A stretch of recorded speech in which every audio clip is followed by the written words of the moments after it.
Captain stood on the bridge of her small research ship, the Horizon Dawn. She watched the stars through the main window, her hand resting gently on her son's shoulder. Was only 12 years old, but he was smart, very smart. He could name every star system they passed and understood the science better than some of her crew. "Mom, look at this," said, pointing at his screen. "The radiation levels here are incredible. This nebula is forming new stars." Smiled. Bringing her son on this mission was against regulations, but his father had died 3 years ago. She wanted close. She wanted him safe. The universe was dangerous, but out here on the edge of charted space, they were far from any threats, or so she thought. The alarm shattered the peaceful moment. "Captain, unknown vessel approaching fast," her navigator, Corporal Minu, called out. His voice was tense. Stomach dropped. "Identification." It's Captain, military-class warship." The Empire had heard stories. They were one of the oldest civilizations in the galaxy.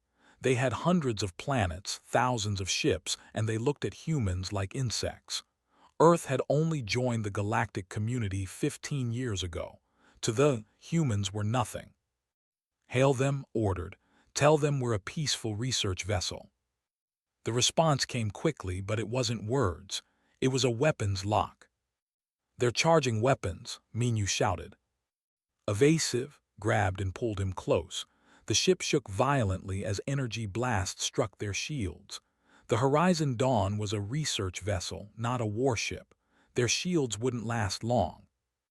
Then the weapons stopped. The shaking stopped. For a moment, everything was quiet. "Captain, they're hailing us now," Minu said. On the screen appeared an alien face. They were tall, with gray skin and 4 eyes arranged in a diamond pattern. This one wore armor decorated with metals. His mouth didn't move like a human's, but the translator made his words clear. "Human vessel, you will surrender your cargo for inspection." "We're researchers," said, keeping her voice steady. "We have no cargo, just scientific equipment." "You have biological specimens aboard. Humans, different ages. We are collecting samples of various species for our genetic archives. You will comply." Blood turned to ice. She understood now. They didn't want equipment, they wanted people. They wanted. "No," she said firmly. "We're citizens of Earth. You have no authority here." The commander's eyes narrowed. "You primitives understand nothing of authority. We have taken specimens from 1,000 worlds. Your protests mean nothing. If you touch my crew, Earth will respond." The alien laughed. It was a horrible sound. "Earth, your species barely has 10 ships capable of deep space travel. We have 10,000. Your protest is noted and ignored." The ship shook again, but this wasn't weapons fire. It was a boarding clamp. They were attaching to the hull. "Seal all doors," ordered. She turned to Minu. "Get a distress signal to Earth, now." "I'm trying, Captain, but they're jamming our communications." Heard the sound of cutting tools on the hull. They were coming in. She had maybe 2 minutes. She knelt down in front of. His eyes were wide with fear, but he wasn't crying. "Brave boy." "Listen to me," she said quietly. "No matter what happens, I will find you. Do you understand? I will find you and bring you home." "Mom, I'm scared." "I know, be strong. Remember everything I taught you. Stay smart, stay alive." The hull door exploded inward. Soldiers poured in, their armor gleaming, their weapons raised. Stood in front of, but there were too many. They grabbed her crew members, scanning them with devices. When they scanned Minu, they pushed him aside. Too old. When they scanned, their devices beeped differently. "This one," a soldier said. "Young, healthy, excellent specimen."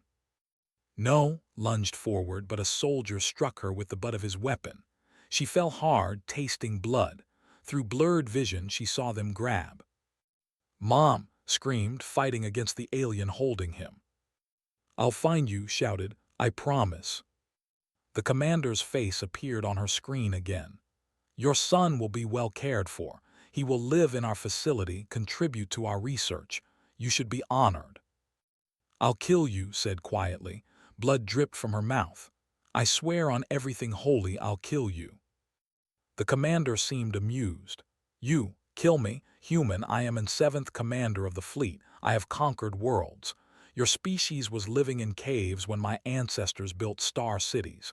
You are nothing. Then you have nothing to fear from letting him go." And laughed again. "I'm leaving you alive, human. I want you to remember this day. I want you to know that your species is powerless. Tell your Earth what happened here. Tell them to do as they please." The boarding clamp released. Through the window, watched the warship pull away. Somewhere inside that massive vessel was her son. The warship's engines flared bright and then it jumped into hyperspace. Gone. Pulled herself to her feet. The bridge was destroyed. Communications were offline. Engines were dead. They were drifting in empty space with maybe 3 days of life support remaining. Minu approached her carefully. "Captain, are you?" "Get life support stable," interrupted. Her voice was cold now. "Calm. Strip any working parts from non-essential systems. We need to survive until rescue arrives." And then looked at the empty space where the ship had been. "And then I make a call to Earth. There's someone I need to meet, someone that should have feared." She touched the empty space beside her where it had stood just minutes ago. Her hand clenched into a fist. "They should have killed me when they had the chance." Deep beneath the Arctic ice, in a facility that didn't exist on any official map, sat reading a book. The room was comfortable. Nice bed, good food, access to thousands of books and movies. Everything a person could want, except freedom. He was a prisoner, though nobody called it that. The official term was indefinite protective custody. But knew what he was. He was too dangerous to release and too valuable to execute. So they buried him in ice and tried to forget. Didn't mind much anymore. He was 43 years old now. He had spent 12 years in this cell. Before that, he had spent 10 years doing things most people couldn't imagine. Things that gave him nightmares even now. During the border wars before Earth met the aliens, had been a hunter. Not the kind with a rifle who tracked deer. The kind who tracked men, enemies, targets. In the frozen mountains, in burning deserts, in ruined cities, had done his job perfectly. 207 confirmed eliminations. That was his official record. 0 failures. When was sent after someone, that person died. Every time. No exceptions. Then came first contact. Earth joined the galaxy. Wars stopped, peace came, and suddenly men like were uncomfortable. The politicians wanted to show Earth as civilized, peaceful, ready for the stars. They couldn't do that with men like walking around. So they made him disappear. The door to his cell beeped. That was unusual. Only saw people once a week when they brought supplies. He marked his page and stood up. Commander Sung entered. Knew Sung. He was the head of Earth Defense Intelligence. For him to come here personally meant something serious. "Hello," Sung said. Commander's voice was quiet, calm. He always sounded calm. "I have a job offer." Raised an eyebrow. "I thought I was retired." "You are." This would be unofficial, completely deniable. If things go wrong, Earth will say you escaped and acted alone. Sounds dangerous. It is. The Empire took a human child, 12-year-old boy. They're holding him on there for genetic experiments. Listened, he didn't speak yet. Sung continued. "The boy's mother wants him back. She specifically asked for you. She knows about me. She has high clearance. She's Captain Research Division. When we told her rescue was impossible, that the Empire is too powerful, she looked through our classified files. She found your record. She said if anyone could get her son back, it would be you." Walked to his small window. It showed a fake view of a mountain landscape. He had memorized every pixel years ago. "They are strong," Sung said.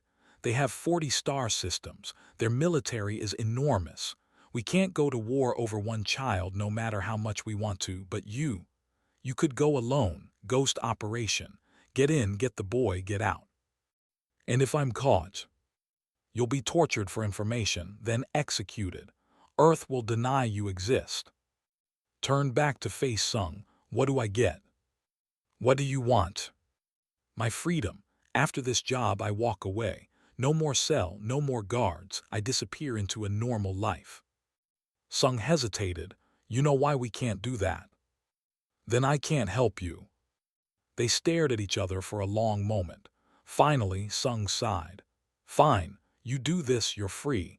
But if you commit any crimes, if you hurt any innocent people. I never hurt innocent people, said quietly. Only targets. The boy is not a target. I understand. Sung pulled out a data pad and handed it to. Everything we know about Prime, their security systems, the research facility. It's not much. Scrolled through the information. Most people would look at this and see an impossible mission. Saw patterns, weaknesses, opportunities. The facility has 600 guards, Sung said. Shields, automated defenses, surveillance everywhere.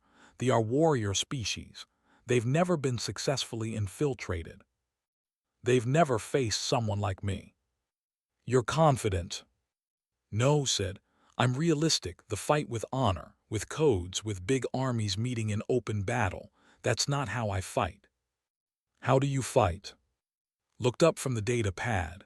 His eyes were cold, empty, like looking into deep water. I fight to win. Honor doesn't bring soldiers home. Rules don't save lives. I do whatever works. That's why my record is perfect. Sung nodded slowly. He had read file many times. He knew what this man was capable of. It disturbed him, but right now they needed disturbing. When do I leave? Asked. 3 days. We'll transport you to the edge of space on a cargo ship. From there, you're on your own. No backup, no rescue, no communication with Earth. I work alone anyway. I need to ask, can you really do this? One man against an entire empire. Thought about the question. He thought about the 12-year-old boy, scared and alone in an alien facility. He thought about the mother who was willing to trust everything to a man she'd never met. He thought about the commander who probably laughed when he took the child, thinking humans were too weak to respond. Commander, I once tracked a target through a city of 8 million people. I waited for 32 days, sleeping 2 hours a night, eating cold food, never leaving my position. On day 33, he appeared for exactly 17 seconds. I took the shot. He died before his guards knew what happened. Sung swallowed. That's not exactly reassuring.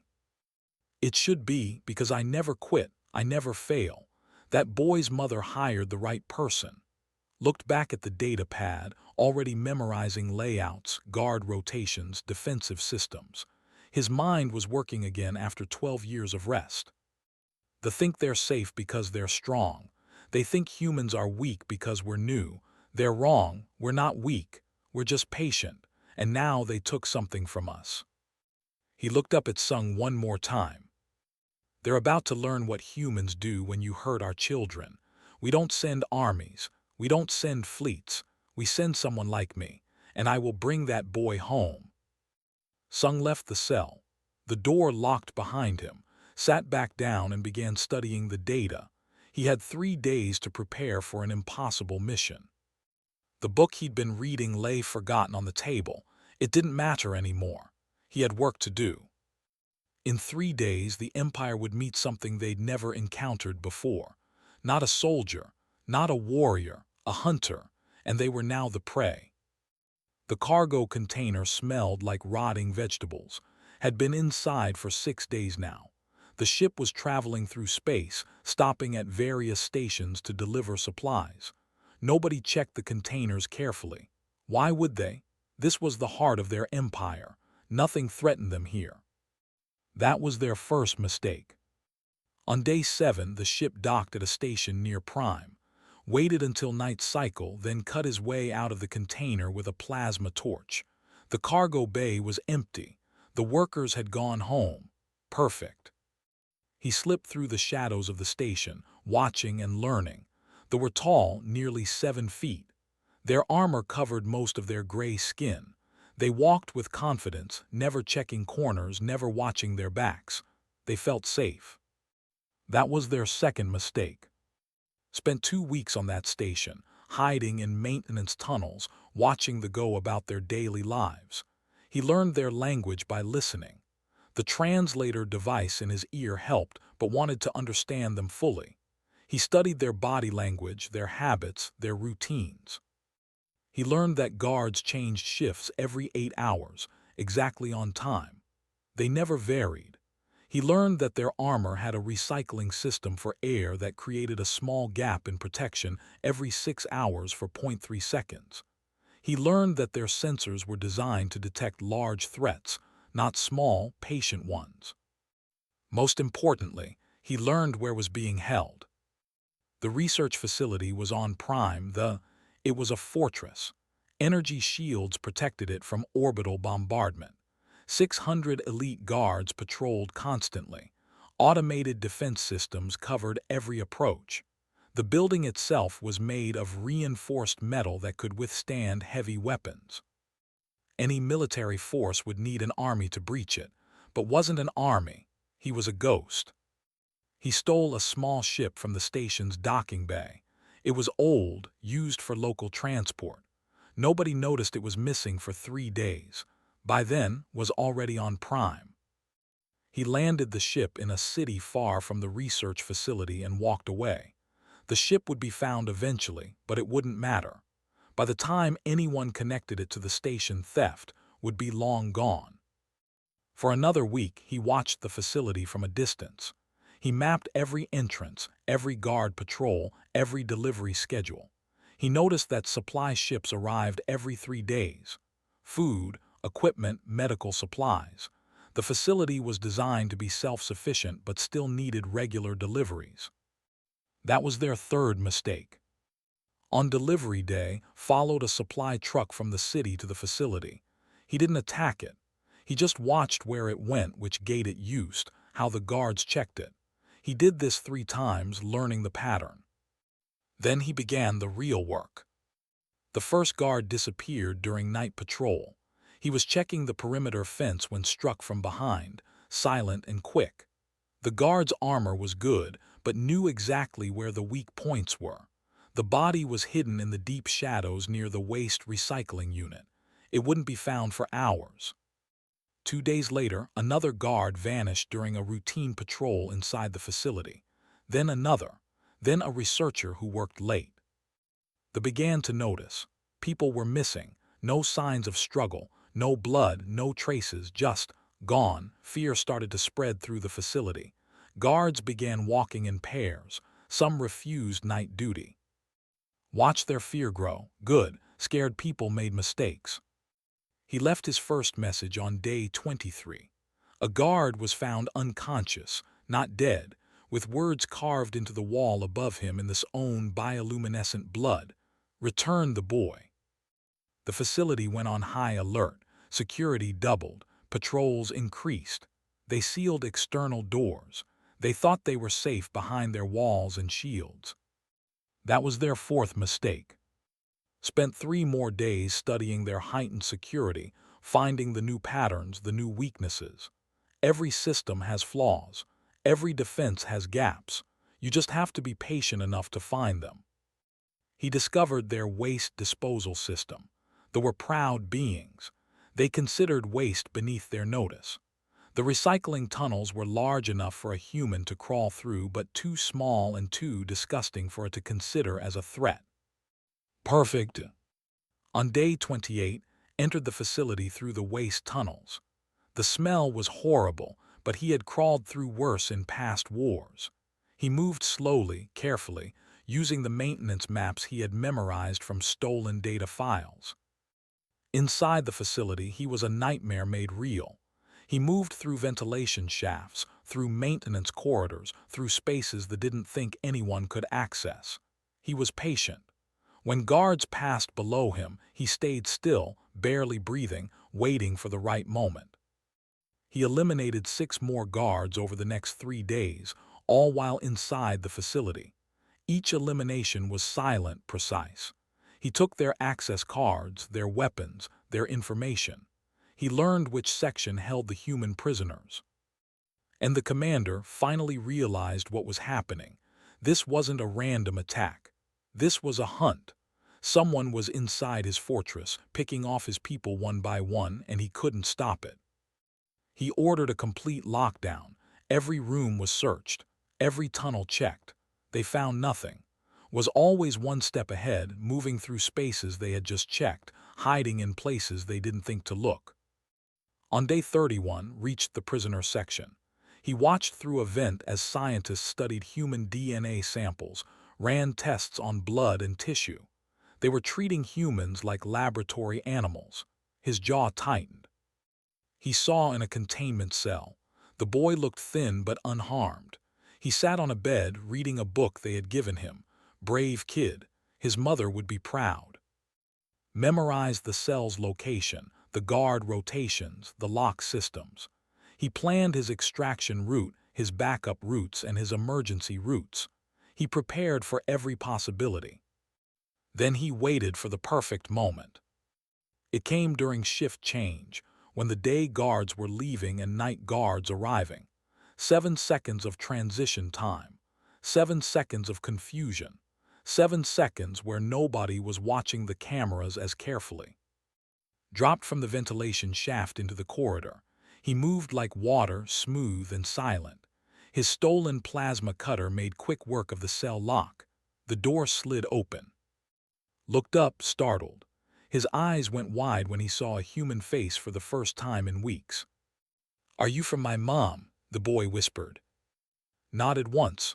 "I am. Stay behind me. Don't look, we're leaving." Alarms began to blare throughout the facility. They knew. The hunt was over. Now came the fight. The alarms screamed through the facility. Red lights flashed in the corridors. Heard the sound of boots running toward them. Dozens of guards, maybe more. He pulled behind him and raised the weapon he had stolen days ago. "When I say run, you run," said calmly. "When I say stop, you freeze. When I say hide, you find cover, understand?" Nodded. His hands were shaking, but his eyes were focused. Good. The boy had discipline. The first guard rounded the corner, fired twice. The guard's armor sparked and he dropped. Didn't wait to see if he was dead. He grabbed his arm and pulled him forward. "Run!" They sprinted down the corridor. More guards poured in from side passages. Fired without stopping, each shot precise. He wasn't trying to kill everyone. He was creating a path. Every shot either dropped a guard or forced others to take cover, buying precious seconds. "Left!" shouted. They turned into a maintenance corridor. Smaller, narrower. The guards with their big armor would have trouble following. Had planned this route for exactly that reason. But they were fast, faster than he expected. Energy blasts scorched the walls behind them. One struck his shoulder. The boy cried out and stumbled. Caught him, checked the wound quickly. Minor burn, not deep. "Can you run?" "Yes," gasped. "Then run." They reached a junction. Tossed a grenade he had prepared days ago down the right path, then pulled left. The explosion behind them collapsed part of the corridor, blocking their pursuers temporarily. Not for long, but long enough. They climbed down a ladder into the lower maintenance level. This was territory now. He knew these tunnels better than the did. He had spent days memorizing them. "Stop," he whispered, froze instantly. Footsteps echoed above them. Guards searching. Waited perfectly still, counting seconds in his head. The footsteps moved away. "Go quiet now." They moved through the tunnels like shadows. Twice they hid in dark corners while guard patrols passed within feet of them. Twice his hand tightened on his weapon, ready to kill if discovered. Twice they stayed hidden. They reached the waste disposal tunnels, looked at the entrance and wrinkled his nose. "This is how you got in," the boy whispered. "This is how we get out. Move." They crawled through the tunnels. The smell was terrible, but they were alive. Behind them, the sounds of searching guards faded. They would never think to check here. Their pride was their weakness. They emerged outside the facility walls, covered in filth but free. Led to a hiding spot he had prepared, a small cave in the rocky terrain outside the city. Food, water, medical supplies, everything they needed. "We wait here until dark," said, cleaning shoulder wound. "Then we move to the extraction point." "How far?" asked. 30 miles we walk." "Will they find us?" Looked at the boy. "They'll try, I won't let them." But as the sun set, saw lights in the distance. Search parties. They weren't giving up. They were sweeping the entire area with aircraft and ground teams. Made a decision. The extraction point was compromised. They needed a new plan. "Change of plans," he said. "We're going back." "Back into the facility." "No, to their command center, the one place they won't expect us." It was insane, but insane was sometimes the same as brilliant. They had deployed all their forces to search outside. The city would be less defended, and in the city was a communication hub where could call for emergency extraction. They moved through the night, two shadows against the rocky terrain, navigated by memory and the stars. He had studied this planet's geography for weeks, every hill, every valley, every approach to the city. They reached the city outskirts by dawn, stole civilian clothes from a supply depot. They dressed as civilians. The clothes were too large, but in the crowded city streets, nobody looked twice. Just another tall with a child. They didn't know what human children looked like anyway. But someone did notice. A patrol guard stopped them on a street corner. "You," the guard said in language, "show identification." His hand moved to his concealed weapon, but surprised him. The boy spoke in perfect. He had been listening and learning during his captivity. "We're heading to the medical center. My father is sick." The guard looked closer, his 4 eyes narrowed. "You don't look." Struck, one punch to the guard's throat, collapsing his airway. The guard fell, choking silently, dragged him into an alley while kept watch. They had maybe 60 seconds before someone noticed. "We run now," said, "fast." They sprinted through the city streets. Behind them someone shouted. More guards were coming. His mind raced through options. The communication hub was still 6 blocks away, too far to run. They needed a vehicle.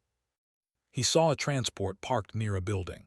He shot the lock, pulled inside, and started it using techniques he'd learned during Earth's wars. The engine roared to life. "Hold on," said, and slammed the accelerator. The transport shot forward. Guards fired at them but weaved through traffic with precision. He had studied vehicles during his surveillance weeks. He knew their capabilities. They crashed through a security barrier, sending debris flying. Alarms wailed. More guards joined the chase.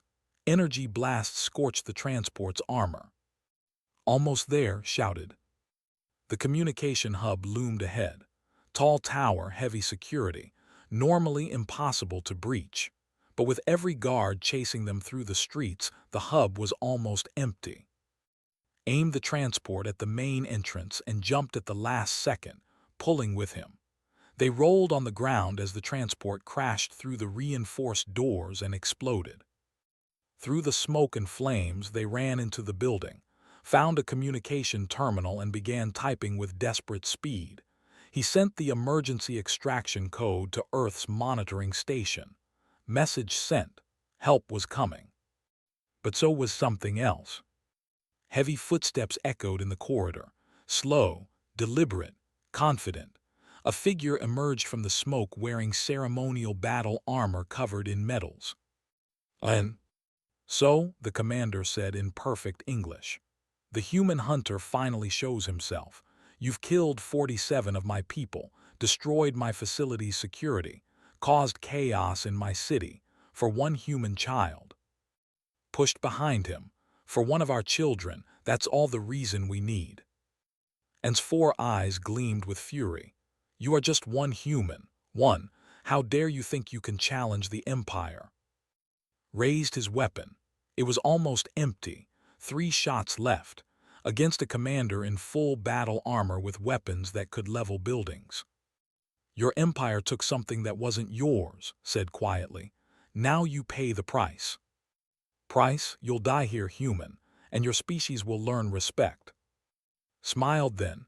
It was cold, empty, the smile of someone who had seen death so many times it no longer frightened him. I've already sent the extraction signal. Earth knows where we are. You can kill me, Commander, but that boy is going home, and Earth will remember what you did. They'll remember you took one of our children, and they'll remember what happened when you did. And charged with a roar, 3 shots wouldn't be enough, but they didn't need to be. He had spent 31 days studying he knew their weaknesses. The battle began, and moved like lightning despite his heavy armor. His fist struck where it had been standing just seconds before, shattering the floor. Rolled away, firing his remaining 3 shots. They hit his armor and sparked harmlessly off. The commander laughed. Your weapons are toys. Didn't respond. He was watching, analyzing, and fought with power and pride using ceremonial combat stances. Beautiful movements designed to honor ancient traditions, but hadn't trained in ceremonies. He had trained to survive. And charged again. Didn't retreat. He stepped forward at the last second, inside the commander's reach where those powerful arms couldn't get leverage. He drove his knife into the air recycling port on his armor, the one that opened every 6 hours for 0.3 seconds. He had counted the time perfectly. The knife penetrated and roared in pain and staggered back, not a killing blow but enough. His armor systems were compromised. Air was leaking. Impossible, and gasped. You cannot know our armor systems. I know everything about you, said quietly. I watched, I learned, I waited. That's how humans hunt. We don't charge in with honor and pride. We study, we adapt, we win. The building shook. Through the broken windows saw lights in the sky, ships, Earth ships. The extraction team had arrived impossibly fast. They must have been waiting just outside space, ready to jump in the moment they received his signal. But military ships were rising too. A battle was starting in orbit. You've started a war, and said. No, replied. You started it when you took the boy. We're just finishing it. More guards poured into the building, too many to fight. But then the wall exploded inward. Earth soldiers in combat armor rushed through, weapons firing. The cavalry had arrived. A voice shouted, Commander Sung leading the team himself, get the boy and move.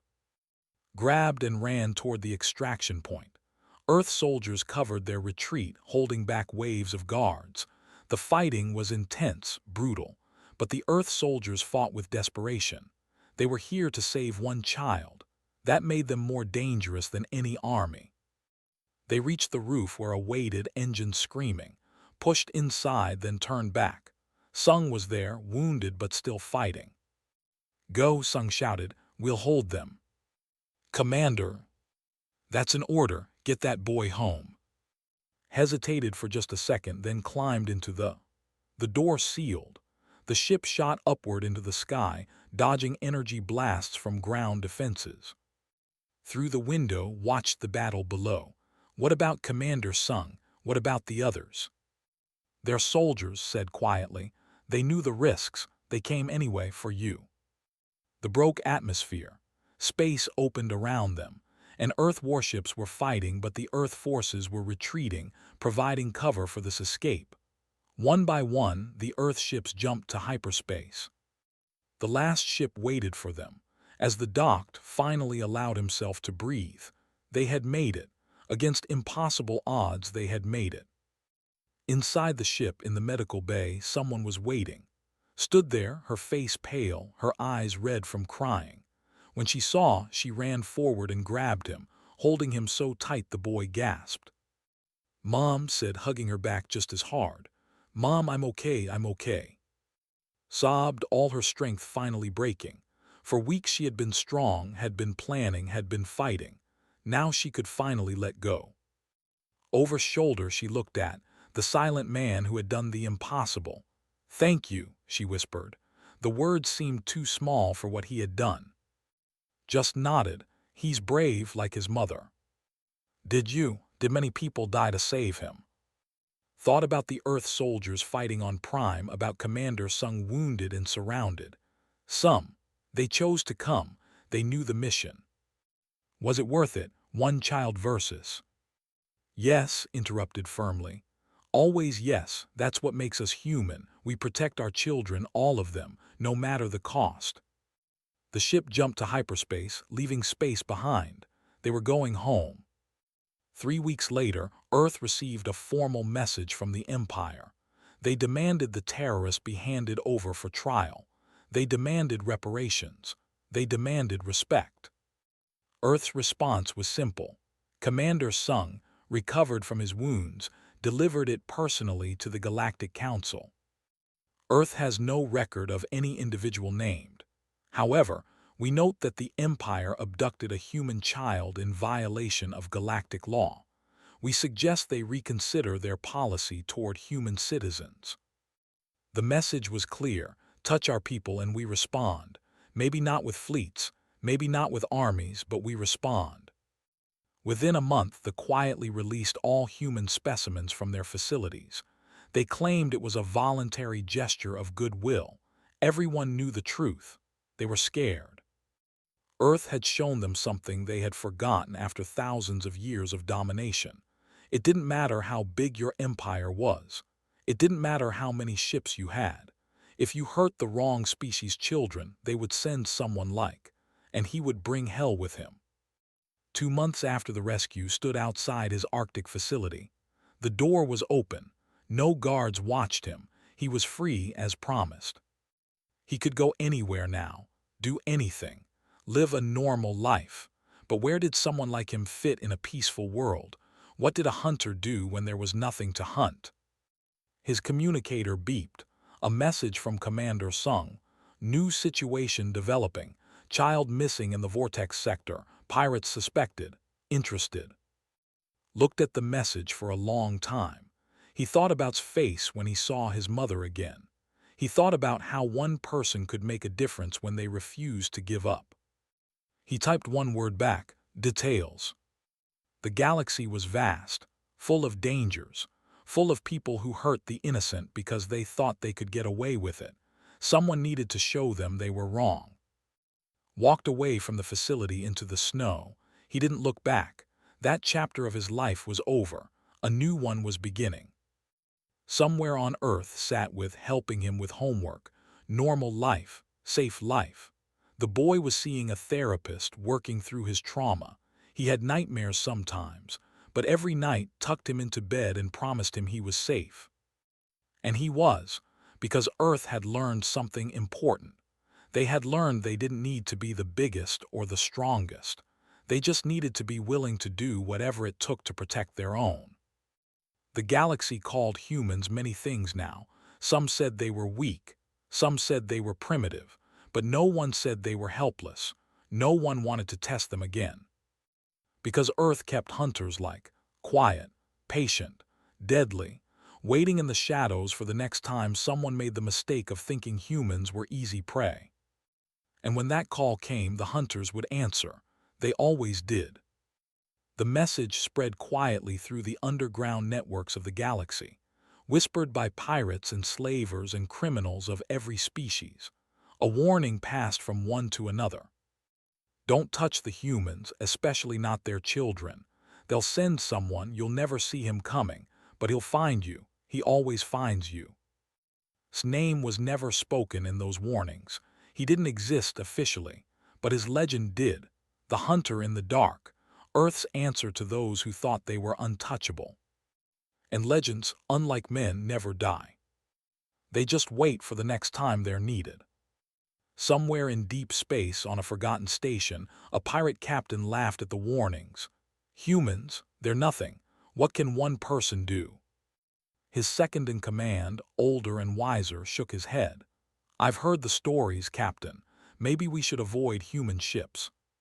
The captain waved him off. Stories are just stories. But 3 systems away was already packing his equipment. Another child was missing. Another family needed help. Another hunter was needed. He checked his weapons, his tools, his supplies. Everything had to be perfect. No mistakes, no failures. Because somewhere a mother was waiting, a father was praying, a child was scared and alone. And never let them down. Never,